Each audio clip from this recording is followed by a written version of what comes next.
Times today Telugu TV news కి స్వాగతం. Bulletin లో హెడ్లైన్స్ చూద్దాం. పిఠాపురం ఎన్నికల ప్రచారంలో వైష్ణవ్ తేజ్. నంగనూరులో మాజీ మంత్రి MLA Harish Rao road show.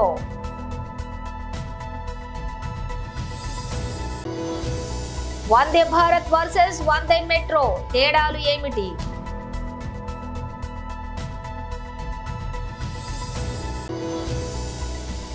కవిత బెయిల్ పిటిషన్ పై తీర్పు వాయిదా.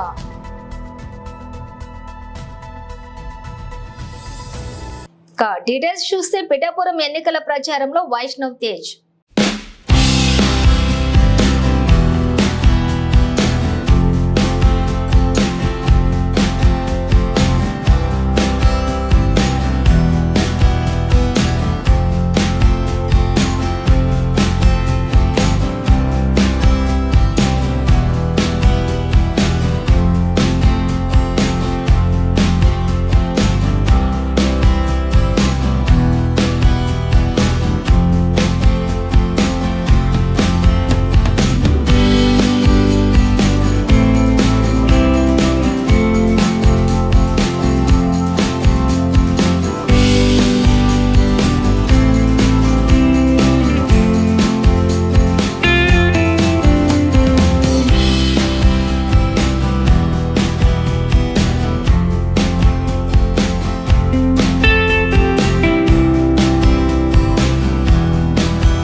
నంగనూరులో మాజీ మంత్రి MLA Harish Rao road show.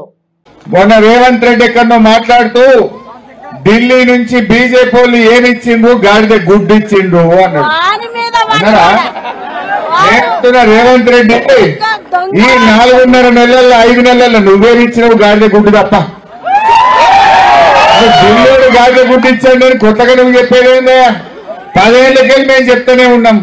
10 ఏళ్లకెళ్ళి Narendra Modi గారి ప్రభుత్వం, బీజేపీ ప్రభుత్వం తెలంగాణకు మొండి చేయి చూపింది, గాడిద గుడ్డిచ్చిందని 10 సార్ల నుంచి మేము చెప్తానే ఉన్నాం. 157 మెడికల్ కాలేజీలు ఇచ్చినా బీజేపీ తెలంగాణకు మెడికల్ కాలేజ్ ఇయ్యలే, నర్సింగ్ కాలేజ్ ఇయ్యలే, నవోదయ విద్యాలయం ఇయ్యలే, ఒక జాతీయ ప్రాజెక్టు ఇయ్యలే, మంచి నీళ్లకు ₹1 సాయం చేయలే, చెరువులు మంచిగా చేస్తే పైసా సాయం చేయలే. ఇది మేము 10 ఏళ్లకెళ్ళి మేము చెప్తున్నది, నువ్వు కొత్తగా చెప్పేది ఏందా రేవంత్ రెడ్డి? నీ సంగతి తెలియదా? ఏం చెప్పినావు నువ్వు? బాండ్ పేపర్ మీద రాసిచ్చినావు. బాండ్ పేపర్ మీద 100 రోజుల్లో 6 గ్యారంటీలు అమలు చేస్తానని కుర్చీలో కూర్చొని ఎగబెట్టింది నువ్వు కాదా? నువ్వు ఏం చెప్పినావు? డిసెంబర్ 9 నాడు అధికారం చేపట్టంగానే రుణమాఫీ చేస్తా అన్నావు. అయిందా? తమ్మిగా రుణమాఫీ చూపి ఒకసారి మా అక్క జిల్లాలకు నంగునూరులకు టీవీలా ఎంత ముద్దుగా అబద్ధం ఆడిండో, ఎట్లా ఎగబెట్టిండో ఒకసారి చూపి మా అక్క జిల్లాలకు.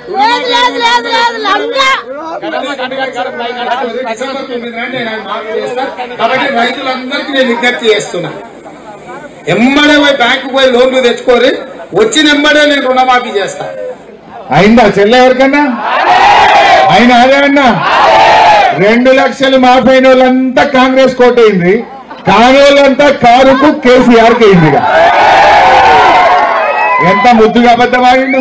జల్దీ పోయి తెచ్చుకోరి, 9 తారీఖు రాగానే చేస్తా. ఆయన 9 తారీఖు దాకా కూడా ఓకే పెట్టాలి, ఎవరు గుంజుకపోతాడని 7 తారీఖు నాడే కూర్చున్నాడు. ఎప్పుడేమో 2 రోజుల ముందెక్కిండు, మాఫీ చేయమంటే జరాగంటూ. ఇగో ఇది ఆయన సంగతి. రెండో విషయం, రైతులకు వడ్లకు మక్కలకు 500 బోనస్ ఇస్తా అన్నాడా? ఇవాళ కళ్ళాలలో వడ్లున్నాయి, కొనే దిక్కు లేదు. 10 రోజులు 15 రోజుల నుంచి రైతులు పాపం కళ్ళాలల్లా వడ్లు కోసుకున్నారు. ఎండ బాగున్నది, వడ్లు మొత్తం గలగలైపోయినాయి, తేమ లేదు. కానీ కొనుమంటే శాతనైతుంది గవర్నమెంట్. అప్పుడేమో మేం బోనస్ ఇస్తాం, 500 ఇస్తా అన్నాడు. జర చూపిరా తమ్మి, రైల్వే శాఖ ప్రవేశపెట్టిన వందే భారత్ ఎక్స్ప్రెస్ రైళ్లు సూపర్ హిట్ అయ్యాయి. ప్రధాన నగరాల మధ్య పరుగులు తీయటంలో గేమ్ చేంజర్లా మారాయి. ప్రయాణికులకు వేగవంతమైన సౌకర్యవంతమైన ప్రయాణాన్ని అందిస్తున్నాయి. వీటిలో ప్రయాణించేందుకు ప్రజలు పోటీ పడుతున్నారు. ఈ రైళ్లన్నీ ఎప్పుడూ 100% ఆక్యుపెన్సీతోనే పరుగులు తీస్తున్నాయి. ప్రస్తుతం దేశవ్యాప్తంగా 82 వందే భారత్ రైళ్లు సేవలు అందిస్తూ ఉండగా త్వరలో మరికొన్ని పట్టాలెక్కనున్నాయి. ట్రైన్ 18 పేరుతోటి 2019లో వీటిని రైల్వే శాఖ ప్రవేశపెట్టింది. వందే భారత్లు విజయవంతం కావడంతో అదే జోష్లో రైల్వే శాఖ త్వరలో వందే మెట్రో రైళ్లను ప్రవేశపెట్టనుంది. జూలైలో కొన్ని రూట్లలో ప్రయోగాత్మకంగా నడపనుంది. కలర్లో తేడా తప్ప ఇవి చూసేందుకు అచ్చం వందే భారత్లా ఉంటాయి. మరి ఆ రెండింటి మధ్య ఉన్న తేడాలేంటి? దూరం. వందే భారత్ ఎక్స్ప్రెస్లు దూర ప్రాంతాల మధ్య పరుగులు తీస్తున్నాయి. సుమారుగా 1000 కిలోమీటర్ల దూరంలోని నగరాలకు ప్రయాణిస్తున్నాయి. కానీ వందే మెట్రోలు తక్కువ దూరానికి ఉద్దేశించినవి. అంటే సుమారుగా 100 కిలోమీటర్ల నుంచి 250 కిలోమీటర్ల దూరంలోని ప్రాంతాల మధ్య షటిల్ సర్వీస్ లాగా రాకపోకలు సాగించనున్నాయి. అంటే ఇవి మినీ వందే భారత్లు అన్నమాట. సమీప పట్టణాల్లోని పనిచేసే ఉద్యోగులు, చదువుకునే విద్యార్థులకు వందే మెట్రోల వల్ల ఎక్కువగా లాభం జరగనుంటుంది. దేశంలో సబర్బన్ రైలు ప్రయాణ అనుభూతిని మెరుగుపరిచేందుకే రైల్వే శాఖ వీటిని ప్రవేశపెడుతోంది. 124 నగరాలు, పట్టణాల్లోని వందే మెట్రోలను ప్రారంభించనుంది. తెలంగాణ ఎమ్మెల్సీ కల్వకుంట్ల కవిత దాఖలు చేసుకున్న బెయిల్ పిటిషన్లపై తీర్పును కోర్టు వాయిదా వేసింది. కవిత బెయిల్ పిటిషన్లపై ఇప్పటికే వాదనలు పూర్తి కాగా గురువారం తీర్పు వెలువరించనున్నట్లుగా కోర్టు గత విచారణలో తెలిపింది. అయితే గురువారం ఉదయం మరోమారు తీర్పును వాయిదా వేసింది. ఈ పిటిషన్లపై ఈ నెల 6న తీర్పు వెలువరిస్తామని జడ్జి వెల్లడించారు. ఢిల్లీ లిక్కర్ స్కామ్ లోని ఎమ్మెల్సీ కవిత జైలు పాలైన విషయం తెలిసిందే. ప్రస్తుతం తీహార్ జైల్లో ఉన్నటువంటి కవిత తనను సిబిఐ అరెస్ట్ చేయడం పైన న్యాయ పోరాటం చేస్తున్నారు.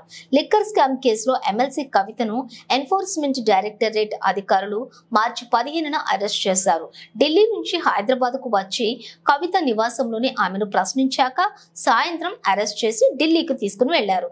కోర్టు కస్టడీ విధించడంతో కవితను తీహార్ జైలుకు పంపించారు. జైల్లో ఉన్న కవితను ఇదే కేసులో ఈ నెల 11న సిబిఐ కూడా అరెస్ట్ చేసింది. కోర్టు అనుమతితోటి అధికారులు ఆమెను కస్టడీలోకి తీసుకుని విచారించారు. ఈ అరెస్టులపైన కోర్టులో కవిత పోరాడుతున్నారు. ఈడీ, సిబిఐ కేసుల్లో బెయిల్ కోరుతూ రౌస్ అవెన్యూ కోర్టులోని పిటిషన్లు దాఖలు చేశారు. 10వ తరగతి ఫలితాల్లో నారాయణ స్కూల్ విద్యార్థులు ఉత్తమ ప్రతిభను కనబరిచి విజయ ఢంకాను మోగించారని Narayana schools zone AGM Parameswararao అన్నారు. హైదరాబాద్ నారాయణగూడలోని నారాయణ హై స్కూల్లో నిర్వహించిన విజయోత్సవం కార్యక్రమంలోని ముఖ్య అతిథిగా హాజరైన జిఎం గోపాల్ రెడ్డి హాజరై ఉపాధ్యాయులను, విద్యార్థులను అభినందించారు. ఈ సందర్భంగా గోపాల్ రెడ్డి, ఏజీఎం బాలపరమేశ్వరరావులు మాట్లాడుతూ 10వ తరగతి 2023-24 ఫలితాల్లో నారాయణ విద్యా సంస్థలు విజయ దుందుబిని మోగించారు. నారాయణ విద్యా సంస్థలు అన్ని కూడా బ్రాంచీలలోని 1702 మంది విద్యార్థులకు గాను 10 జీపీఎస్ సాధించడం ఎంతో గర్వకారణమన్నారు. ఉత్తీర్ణులైన విద్యార్థులను ఘనంగా సన్మానించారు. ఈ కార్యక్రమంలో కోఆర్డినేటర్స్ ఆజాద్ భవానీ, నూర్, ప్రిన్సిపల్స్ సరిత, కౌర్, సవిత, సత్యవాణి, శారద, శివకుమార్, నాగరాజు, వెంకటేష్, ప్రవీణ తదితరులు పాల్గొన్నారు. This won't stop here. And one more thing is, Narayana will create records. This is mostly done by Narayana. No one will come and over. And in this, today I want to thank my principal ma'am. Thank you so much, ma'am Sarita ma'am. She keep on saying my children, so that our happiness is okay, but my happiness is 1000 times more than us. want to thank all the faculty, all the teachers who have supported us till now. They are the reason we have achieved this. If we are students, we need to get the 10 GPAs, but we cannot do anything without we have a guidance. The teachers are the light which shows us the path to the success. And even the higher authorities like Azad sir have visited our branch many times, gave us many counselings. Balakameshwar sir has also visited. Even the principal ma'am has supported us. He gave us counseling. So I thank all the faculty for supporting us. Thank you. ఈరోజు ప్రకటించిన SSC 2023-24 ఫలితాల్లో నారాయణ విద్యా సంస్థలు విజయదుందుభి మోగించాయి. నారాయణ అన్ని బ్రాంచెస్లో extraordinary రిజల్ట్స్తో 1702 10 GPS 10 on 10 points సాధించినందుకు చాలా ఆనందంగా ఉంది. అందులో భాగంగా నారాయణగూడ జోన్లో ఈరోజు ప్రెస్ మీట్ అరేంజ్ చేయడం జరిగింది. All branches of Narayana principals, academic deans, అలాగే కోఆర్డినేటర్స్, ఏజిఎమ్స్ అందరూ కూడా ఇక్కడ మీట్ అయి ఎవరైతే 10 GPS వచ్చినారో ఈ జోన్ మొత్తంలో వాళ్ళందరినీ సత్కరించడం జరిగింది. ఈ సందర్భంగా నారాయణ సంస్థలు not only IIT mains and JEE, రీసెంట్గా మన ఏపీ రిజల్ట్స్లో కూడా స్టేట్ ఫస్ట్ ర్యాంక్ నారాయణ విద్యా సంస్థలే సాధించాయి. ఇప్పుడు కూడా తెలంగాణ రిజల్ట్స్లో కూడా Narayana is the number 1 as far as 10th results are concern. So on this occasion I thanks all the parents, teachers, principals, ఎవరైతే దీనికి కారణమైన అందరికీ కూడా పేరు పేరున శుభాకాంక్షలు తెలుపుతున్నాను. కాంగ్రెస్ పార్టీ ప్రవేశపెట్టిన మేనిఫెస్టో ప్రజలకు బాగా చేరుగా ఉందని రాజమండ్రి పార్లమెంట్ కాంగ్రెస్ పార్టీ అభ్యర్థి గిడుగు రుద్రరాజు అన్నారు. ఏఐసిసి ఇచ్చిన మేనిఫెస్టోలో పాటు ప్రదేశ్ కాంగ్రెస్ కమిటీ ఇచ్చినటువంటి నవరత్నాలు మేనిఫెస్టో ప్రజలను బాగా ఆకర్షిస్తున్నాయని అన్నారు. స్థానిక సోమాలమ్మ పొంత రోడ్డులోని రాజమండ్రి పార్లమెంట్ కాంగ్రెస్ ఎన్నికల కార్యాలయంలో బుధవారం ఏర్పాటు చేసిన మీడియా సమావేశంలో ఆయన మాట్లాడుతూ కాంగ్రెస్ చెప్పిందంటే చేస్తుందని, గతంలో డాక్టర్ వైఎస్ రాజశేఖర్ రెడ్డి హయాంలో ఉచిత విద్యుత్, ఫీజు రియంబర్స్మెంట్, రాజీవ్ ఆరోగ్యశ్రీ, రైతులకు రుణమాఫీ వంటి హామీలు అమలు చేశామని గుర్తు చేశారు. కాంగ్రెస్ అధికారంలోకి వచ్చిన వెంటనే ప్రత్యేక హోదాపై సంతకం, రైతులకు రుణమాఫీ, కేజీ నుంచి పీజీ వరకు ఉచిత విద్య, ప్రతి పేద మహిళకు నెలకు 8,330 రూపాయల చొప్పున ఏడాదికి ₹1,00,000 బ్యాంకు ఖాతాల్లో జమ, రైతాంగానికి మద్దతు ధర, ఉపాధి హామీ కింద కూలీలకు కనీస వేతనం లభించేలా చూడటం వంటి హామీలను కాంగ్రెస్ ఇస్తోందని ఆయన చెబుతూ వీటిని అమలు చేసి చూపిస్తామని కూడా ఆయన అన్నారు. ఈ పార్టీలు రిలీజ్ చేసినటువంటి మేనిఫెస్టోలు చూసిన తర్వాత పరిస్థితి ప్రధానంగా భారతీయ జనతా పార్టీ అయితే నిన్న జరిగినటువంటి మేనిఫెస్టో ఉన్నటువంటి పరిస్థితి మనందరూ తెలుసు. 3 రాజకీయ పార్టీలు కలిసి పోటీ చేస్తున్నా ప్రధానమంత్రి గారు కానీ కనీసం ఫోటోలు కూడా లేనటువంటి పరిస్థితి. వాళ్ళెవరు కూడా అఫీషియల్ గా దాన్ని ఓన్ చేసినటువంటి పరిస్థితి. కాంగ్రెస్ పార్టీ ఇచ్చినటువంటి జాతీయ మేనిఫెస్టో దాంట్లో సామాజిక న్యాయం, కులగణన, రాజ్యాంగాన్ని అమలు, బీసీ మైనార్టీలకి సీలింగ్ ఏదైతే ఉందో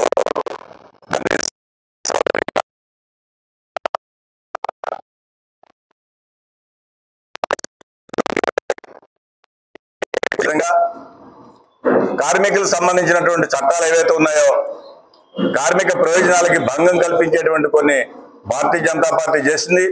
వాటిని సవరించడం, వ్యవసాయ కార్మిక చట్టాలని సక్రమంగా అమలు చేయడం, అదేవిధంగా యువతకు సంబంధించి ఉద్యోగ ఉపాధి హామీలు, ప్రధానంగా దేశవ్యాప్తంగా ఉన్నటువంటి 20 లక్షల ఉద్యోగాల భర్తీ, ఈ రాష్ట్రంలో 2.25 లక్షల ఉద్యోగాల భర్తీ, ఈ రాష్ట్రంలో రైతులకి 2 లక్షల రూపాయల రుణమాఫీ, గృహ నిర్మాణం కోసం 5 లక్షల రూపాయలు,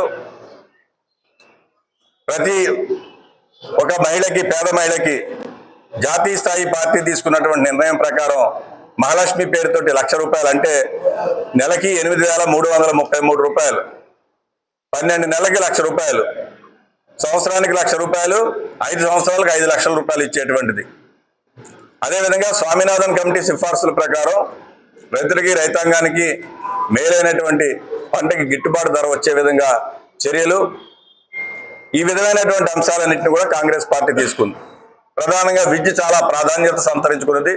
కేజీ టు పీజీ ఉచిత విద్య, రాజీవ్ ఆరోగ్యశ్రీ గతంలో ఏ విధంగా ఉందో దాన్ని జాతీయ స్థాయిలో దాంట్లో పెట్టి దాన్ని విస్తరించడం, ఇటువంటివన్నీ కూడా తీసుకుంది.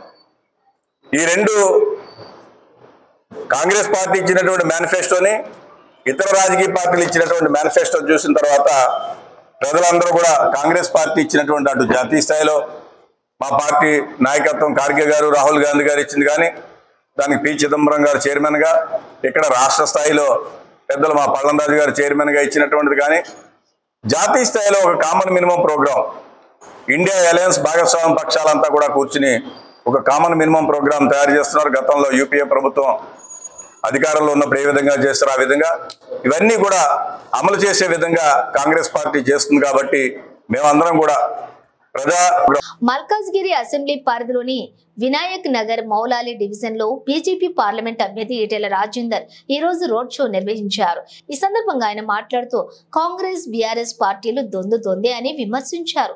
అమలు కాని హామీలిచ్చి ప్రజలను మభ్యపెట్టి అసెంబ్లీ ఎన్నికల్లో గెలిచింది కాకుండా పార్లమెంట్ ఎన్నికల్లో కూడా అవే దొంగ హామీలిచ్చి ప్రజలను మోసం చేయడానికి ప్రయత్నిస్తున్నారని దుయ్యబట్టారు. వచ్చే ఎన్నికల్లో బీజేపీ పార్టీకి ఓటు వేసి దేశాన్ని అభివృద్ధి పదంలో నడిపించాలని ఈ సందర్భంగా ప్రజలకు విజ్ఞప్తి చేశారు. ఈ కార్యక్రమంలోని వినాయక్ నగర్ మౌలాలి బీజేపీ కార్పొరేటర్లు రాజ్యలక్ష్మి, సునీత యాదవ్, బీజేపీ నాయకులు, కార్యకర్తలు పాల్గొన్నారు.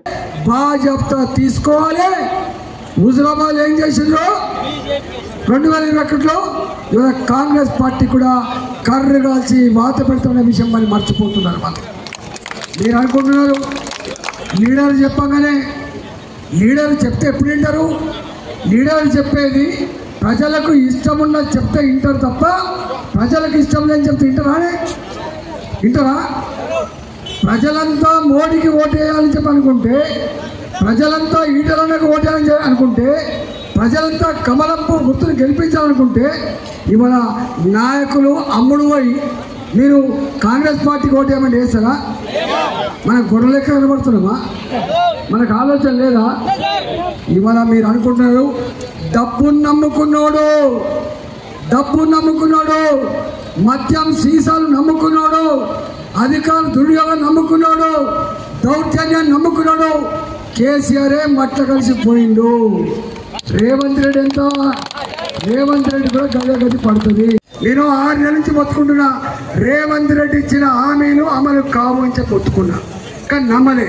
ఇవాళ మళ్ళీ అదే మాట హరీష్ రావు గారు కూడా మాట్లాడతాడు. ఇవన్నీ పక్కకు పెట్టు, మహిళలకు ఇచ్చే 2500 రూపాయలు పక్కకు పెట్టు, డబుల్ బెడ్రూమ్ పక్కకు పెట్టు, రైతులకు ఇచ్చే 2 లక్షల రూపాయలు రుణమాఫీ ఒకేసారి కనుక చేస్తే ముక్కు నేలకు రాస్తా అని చెప్తున్నాడు. శాశ్వతంగా రాజీనామా చేసి మళ్ళీ పోటీ చేయని చెప్తున్నాడు. దానికి స్పందించలే రేవంత్ రెడ్డి గారు. ఇస్తా అంటాడు.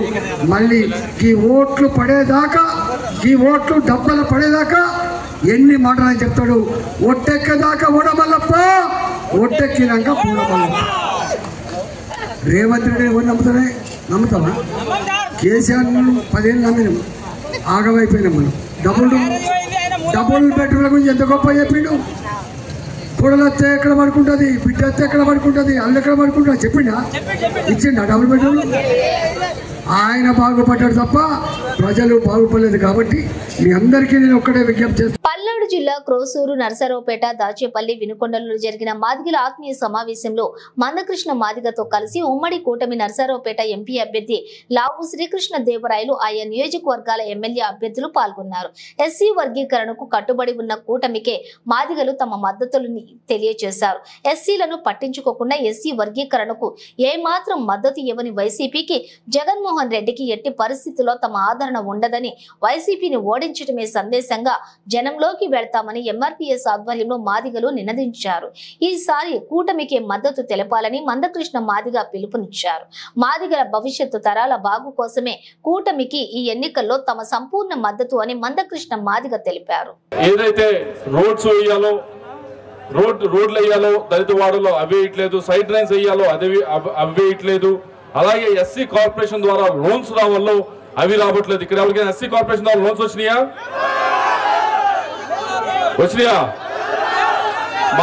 మీరు మాది కార్పొరేషన్ డైరెక్టర్ చైర్మన్ ఎప్పుడైనా చూసారా? మాది కార్పొరేషన్ చైర్మన్ ని వారికి అసలు వాళ్ళ దగ్గర నిధులు ఉన్నాయా? అధికారం ఉందా? గౌరవం ఉందా? వీటన్నిటితో పాటుగా ఇల్లు కూడా చాలా మందికి రాలేదు. ఈ 5 సంవత్సరాల్లో కూడా ఇల్లు కట్టుకోవడానికి స్థలాలు ఉన్నా కానీ అప్లై చేసుకున్నా కానీ ఇల్లు కూడా ఇవ్వని పరిస్థితి ఉందని చెప్పి దళిత సోదరులందరూ కూడా చెప్తా ఉన్నారు. వీటన్నిటి గురించి కూడా తెలుగుదేశం పార్టీ పూర్తి స్థాయిలో సమీక్షించి మీ అందరి ముందుకు వచ్చి చెప్తా ఉన్నాం. తప్పకుండా ఏదైతే ఆపేసిన 27 స్కీమ్స్ ఉన్నాయో అన్ని కూడా పునఃప్రారంభించేదానికి చూస్తామని చెప్పి తెలియజేసుకుంటా ఉన్నాం. ఇల్లు లేని ప్రతి ఒక్కరికి కూడా 2 సెంట్ల ఇల్లు ఇచ్చే బాధ్యత తెలుగుదేశం పార్టీ తీసుకుంటుందని చెప్పి అందరూ కూడా తెలియజేసుకుంటా ఉన్నాం. తప్పకుండా ఇచ్చే కార్యక్రమాలు చేస్తాం. పెన్షన్ ఎవరికైతే ఆగిపోయింది, ఎవరికైనా రాకుండా ఉంటే కనుక తప్పకుండా వారందరికీ కూడా అర్హులైన ప్రతి ఒక్కరికి కూడా పెన్షన్ ఇప్పించే బాధ్యత 4000 రూపాయల పెన్షన్ ఇప్పించే బాధ్యత తెలుగుదేశం పార్టీ తీసుకుందని చెప్పి మీ అందరూ కూడా తెలియజేసుకుంటూ, అలాగే చాలా మంది అడుగుతా ఉన్నది కమ్యూనిటీ హాల్స్ గురించి అడుగుతా ఉన్నారు.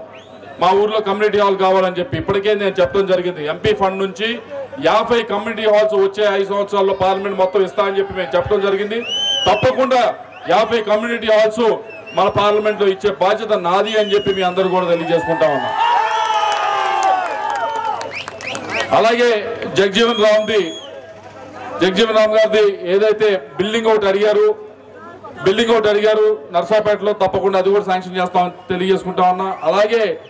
అలాగే ఏదైతే లెదర్ పార్క్ ఒకటి అడగటం జరిగింది. లెదర్ పార్క్ ఉంది దాచేపల్లిలో, దాన్ని పునఃప్రారంభించడం అని చెప్పడం జరిగింది. తప్పకుండా అది పునఃప్రారంభిస్తాం. దాంట్లో కొద్దిగా మీకు ఉద్యోగాలు, దాంట్లో కొన్ని వ్యాపారాలు చేయడానికి కూడా అన్ని సహాయ సహకారాలు అందిస్తామని చెప్పి మీ అందరూ కూడా తెలియజేసుకుంటూ, చివరిగా చెప్పేది ఒకటే, మీ అందరూ కూడా ఇక్కడ పెద్ద ఎత్తున ఎంతో ఉత్సాహంగా వచ్చారు. కొద్దిగా లేట్ అయింది తెలుసు, అయినా కూడా మీ అందరూ ఉత్సాహం ఏమాత్రం తగ్గలేదు. ఒకటే కోరేది, జీవి గారిని ఈసారి ఎలక్షన్ లో మంచి మెజారిటీతో గెలిపియాలని చెప్పి మిమ్మల్ని అందరూ కోరుతా ఉన్నాను. ఆయన పనిచేసే మనిషి, అన్ని సమయాల్లో కూడా మీకు అందుబాటులో ఉండే మనిషి. వీటన్నిటికంటే ముఖ్యం మిమ్మల్ని గౌరవంగా చూసుకునే. బులెటిన్ ముగించే ముందు హెడ్లైన్స్ మరోసారి.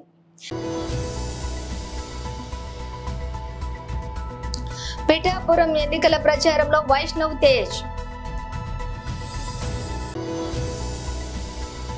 నంగనూరులో మాజీ మంత్రి MLA Harish Rao road show.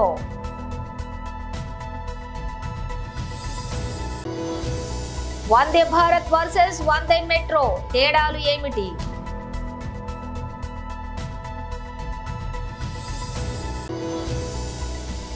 కవిత బెయిల్ పిటిషన్ పై తీర్పు వాయిదా.